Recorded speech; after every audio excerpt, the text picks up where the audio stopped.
my name is Alex and I am a student recruitment officer at the University of Notre Dame in the Sydney campus.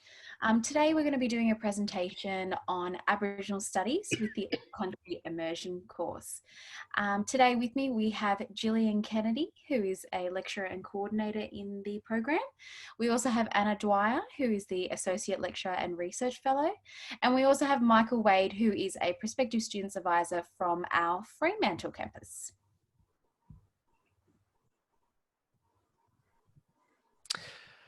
Yep, so just before we kind of get into talking about our graduate certificate in Aboriginal Studies, we're just going to go over quickly some of the things that it is that make Notre Dame unique amongst all of the different tertiary options available all across Australia. So the first thing is that Notre Dame, we tend to perform quite well in terms of what's called the quality indicators for learning and teaching. So this is a big federal government survey that's done annually, every year, to kind of find out how students are finding their experience at university as well.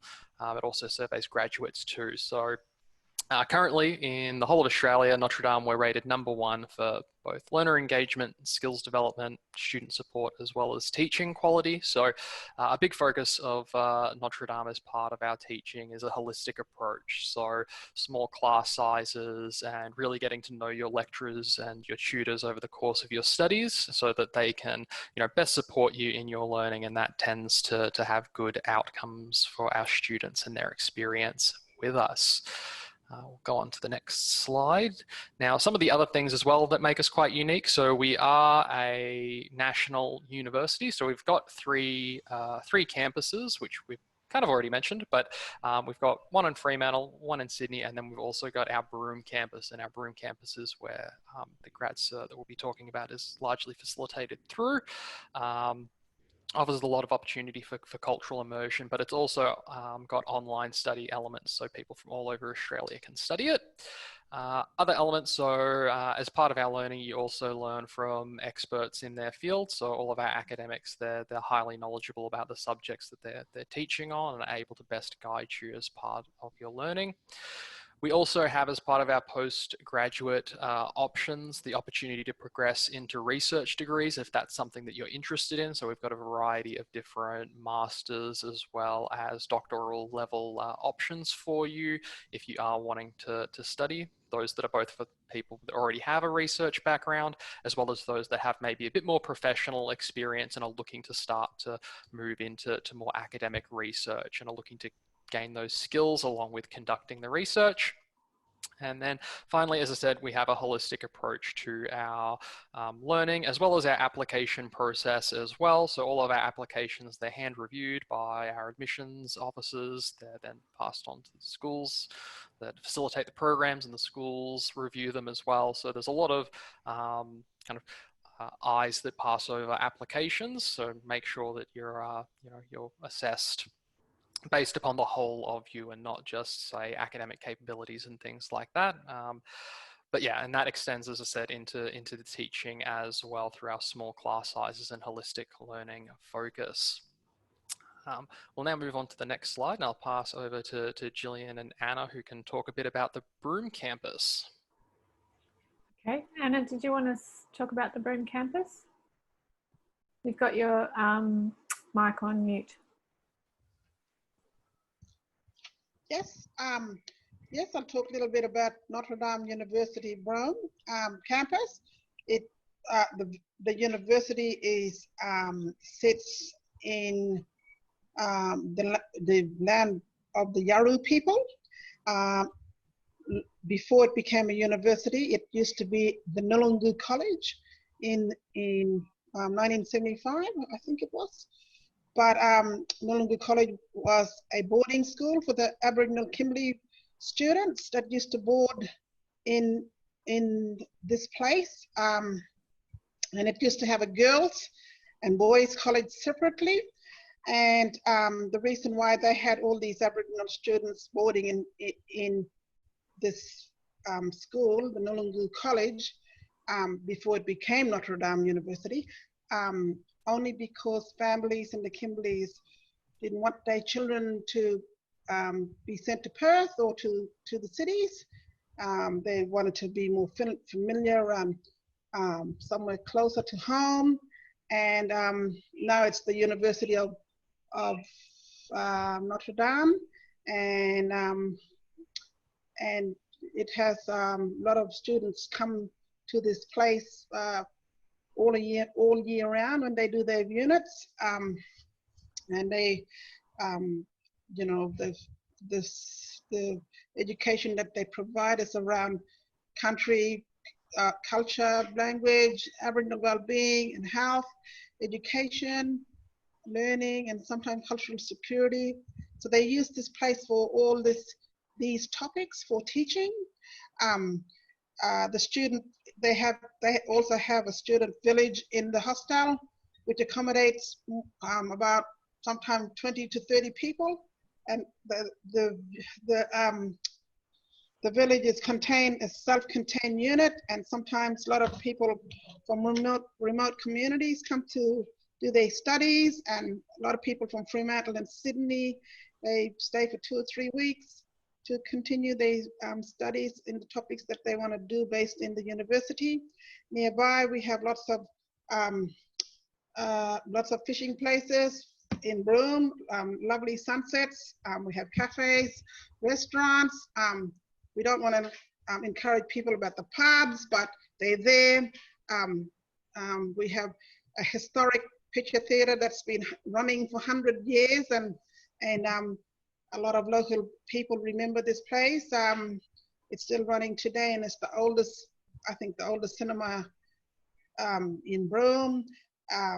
And you know, there's lots of places to go to. You got the Pearling Luggers Museum. There's Japanese cemetery that is separated from the local cemetery. So yeah, and you got the people are nice, and so yeah, so Notre Dame is actually based in the center of Broome, and you have lots of opportunities and options to you know, seek out your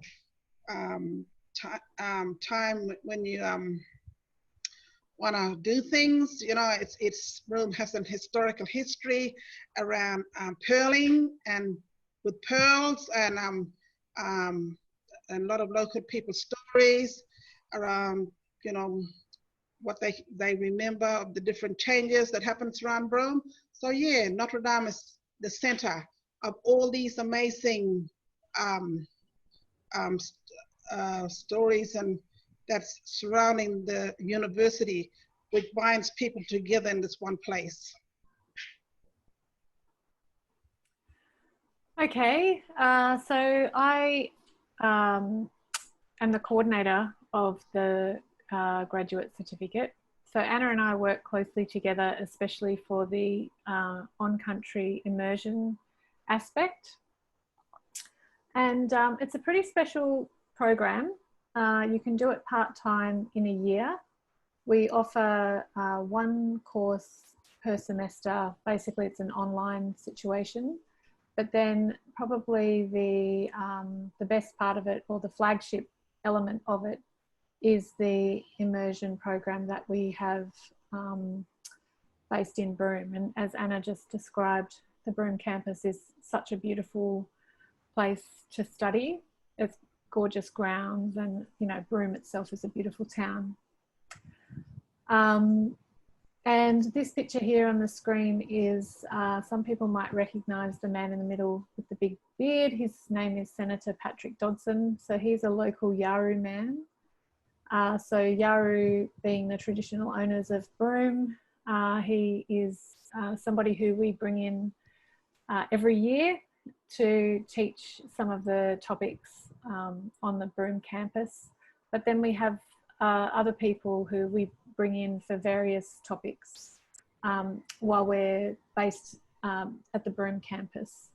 We also have lots of like small field trips that we do locally around Broome as well. And Anna is a Gurudjari woman, and she mentors the students on her country, which is about 2 hours south of Broome. In terms of the flexible delivery, I'll just say, so it's a combination of online and on-country learning.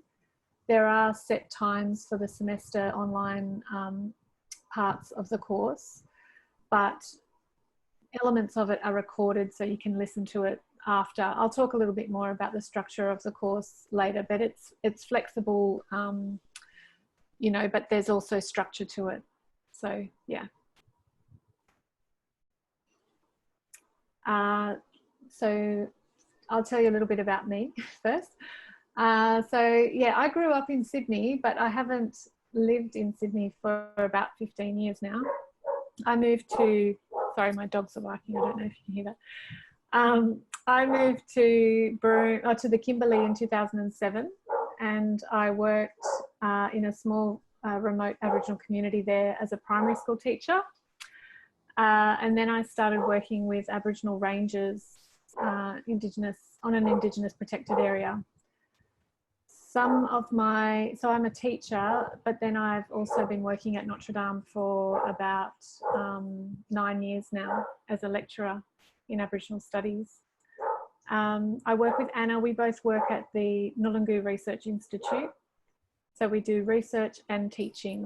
And some of the work that I've been doing recently has been with the police and also with the judiciary. Anna and I have both hosted, on Anna's country, we've organised a cultural immersion program similar to what we do with students for about 25 judges.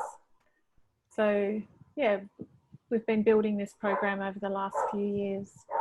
I'm just going to mute my microphone while Anna talks.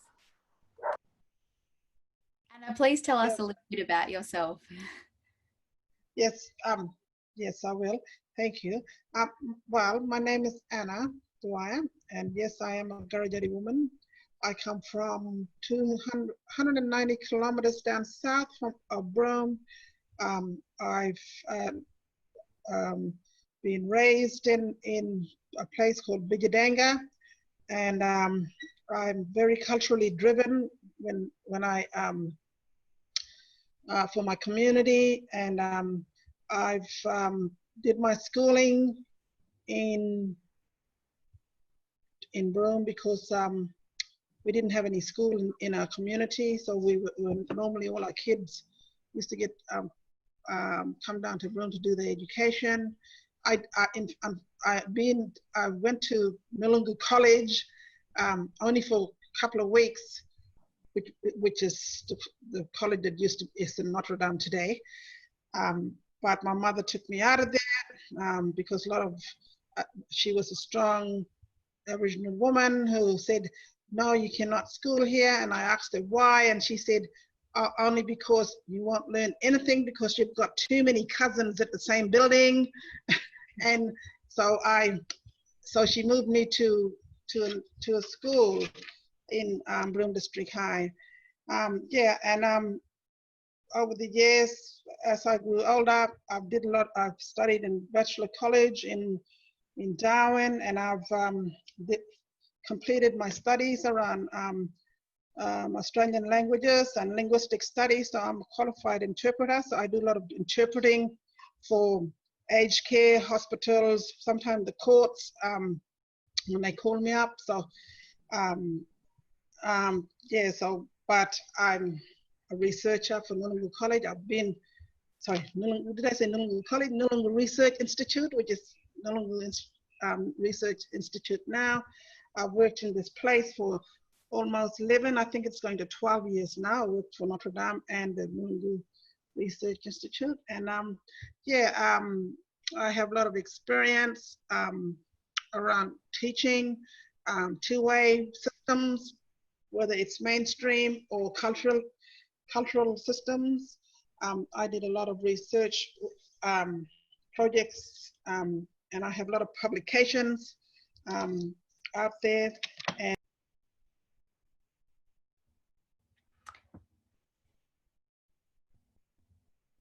And I think you've muted yourself. Isn't that funny? There we go. You're back. How much did you catch of me? We just heard that you were a teacher. Okay. So we finished off. Yeah, yeah, and yeah, I was going to just say I work closely at times with Gillian, and to do with cultural immersion.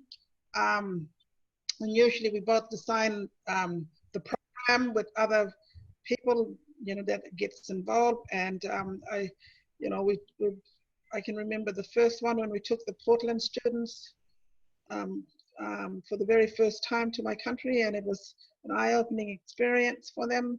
So yeah, so I can't. I just do a lot of research projects, and I've just lost the number of projects that I have did, but it's usually around caring for country, the different electricity usage, and the health and well-being of Aboriginal people, and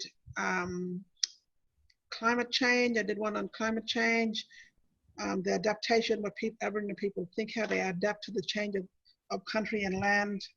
And now I'm doing my master's degree around a new project called voicing Aboriginal experience around funerals between mainstream and cultural impacts through financial and a lot of financial stress in the community, and yeah, so yes, that's me.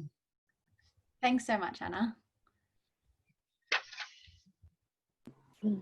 Okay, so I'll tell you a little bit about why people and who normally applies to do the program. Basically, the program is open to anybody who has an interest, whether it's a personal interest or a professional interest, in gaining more knowledge about Aboriginal Australians, First Nations peoples in Australia. The program covers a sort of basic history, colonial history of Aboriginal Australia, but then it also drills into some more specific areas like culture and spirituality, justice, the media, and there's one course around contemporary issues. And so it's especially relevant for people who either are already working or hope to work in the future with Aboriginal communities. And because we've got the on-country element, that is a really good way of teaching people about proper engagement with Aboriginal people, because a lot of the time people want to work with Aboriginal people, but they don't really know how to, or we try and mentor people in respectful ways of working.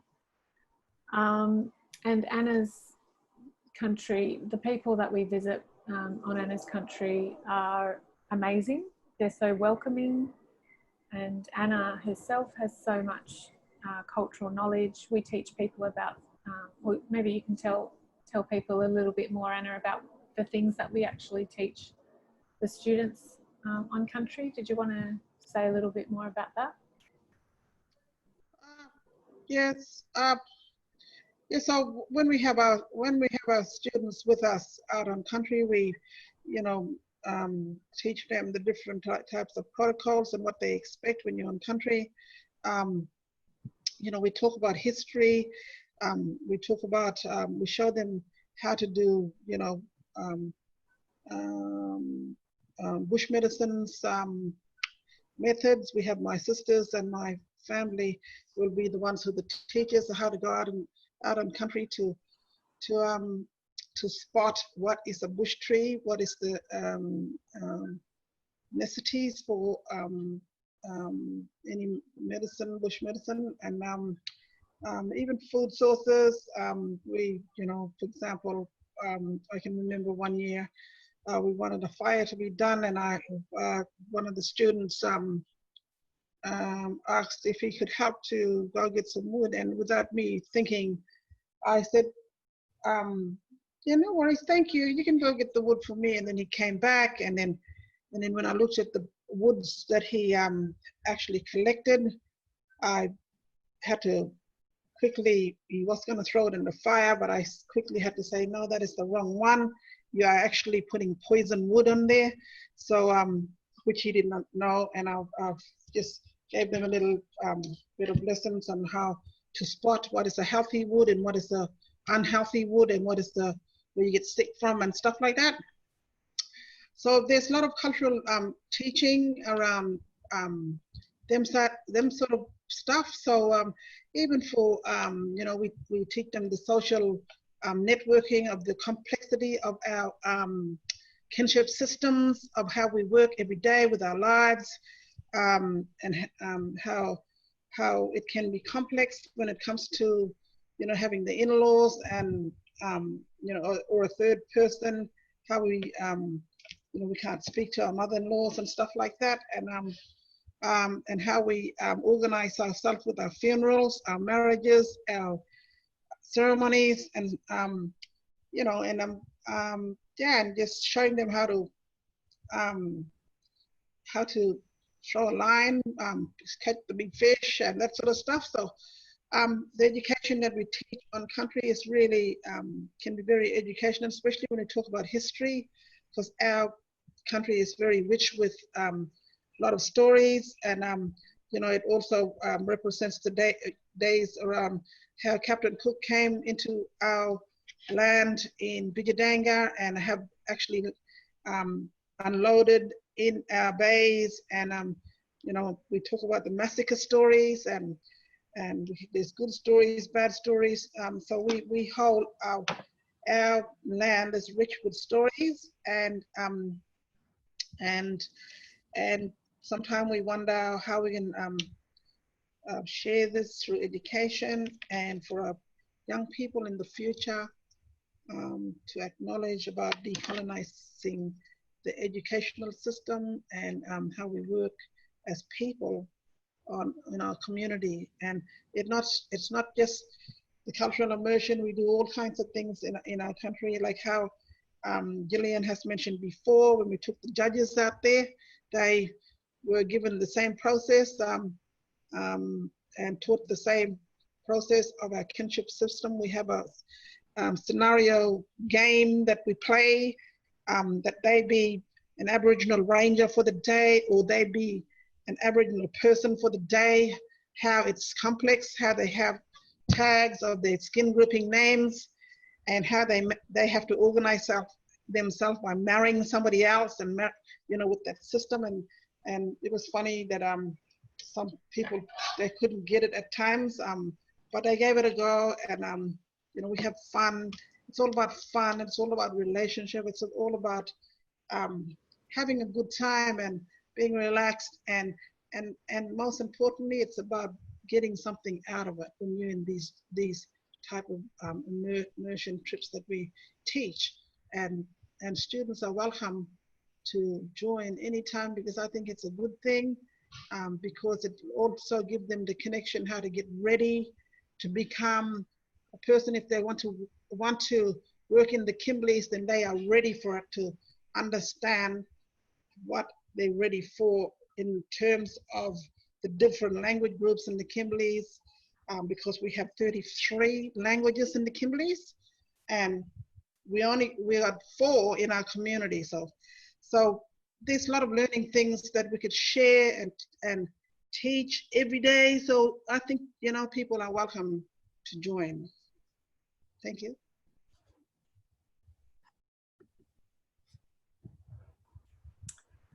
So just a little bit more on the structure of the course. So there's 4 courses that you have to do for the whole program, and there's one of those that's compulsory. The compulsory one is the silent history, and that's the one that's delivered on the Broome Campus, and that's the one that includes the cultural immersion with Garajari people and Anna's family. There's usually also a second option that comes straight after that, the first week, and that's the cultural and spiritual life of Aboriginal people. So that one, because it's based mostly on the Broome Campus on Yawuru country, we tend to work quite closely with the Yawuru community on that one as well. So even though it doesn't include an overnight camp, it does include some local day trips to local Broome beaches, and it's a really beautiful way to immerse yourself in the Broome town itself. The rest of the courses at the moment, we've got 3 other courses that make up the program, and they run on a rotational basis in semester 1 and semester 2 online. So the thing is, you can be based anywhere around the world really, so long as you've got a computer and an internet connection. To do this program, you just need to be able to get to Broome for that one compulsory week, which I think is a bit of a perk actually. So yeah, there's the way that the online system or the online courses are run is they're weekly courses, as if you were going to uni. They're delivered via a webinar. There's a 2-hour lecture that's recorded, and then there's a 1-hour tutorial, which is more of a discussion, Q&A, opportunity to meet other people. And so it's, yeah, I think it's a really good balance of flexible learning, online learning, and then face-to-face as well. And plus, yeah, get to come to Broome and go on country with Gurudjari people. So yeah, I think that's probably about all. Generally speaking, we do require a bachelor's degree to get entrance, but particularly for Aboriginal people or for others who have worked a lot with Aboriginal people, but they don't necessarily have a qualification, there are alternative entries if you don't have a degree. But we do look at everything, like Michael was saying before, we look at your work experience and we look at your academic record, and everything sort of comes into the application process. Thanks, Gillian. And I will just quickly touch on the fees there. So Notre Dame, for this course, it is a full fee paying course. However, you do have access to the government's fee help scheme. So if you are an Australian citizen and you have a tax file number, you'll be eligible for the loan scheme as well. So if you would like to use that, that's also an option there for you. One thing I will now touch on is our applications process. So we obviously have mentioned that we do have a very holistic applications process, probably one of the most comprehensive applications process compared to lots of other universities. And that's because we do look at a number of different factors in your application. So what you would need to do is you actually need to submit an application directly to us on our website. You're unable to apply for us through any admission centres. So it is just directly to us. And then your application actually goes to a dedicated admissions officer who will sit down and go through all of the documents and everything that you've put into your application. If you do already have a bachelor's degree and you're applying using that, we will need to see your academic transcripts. And if there's any other additional qualifications that you have that you want to show or achievements, particularly as a postgraduate student, maybe a CV might also be useful to show us your working background. If, if you may have, if you are working with Aboriginal people, that would also be useful. Once our admissions team has all of the documents that they need, they will then correspond with you, and should they have everything, then they will get back to you within 2 to 4 weeks with an offer. And we strongly encourage you to go through the online steps and accept that offer as soon as you can, and that way we can lock that spot in for you. Alrighty, so that's pretty much it from us. Our contact details are there, so if you do have any questions, please reach out to us by phone or email, and we're more than happy to answer any inquiries that you have. So thanks very much.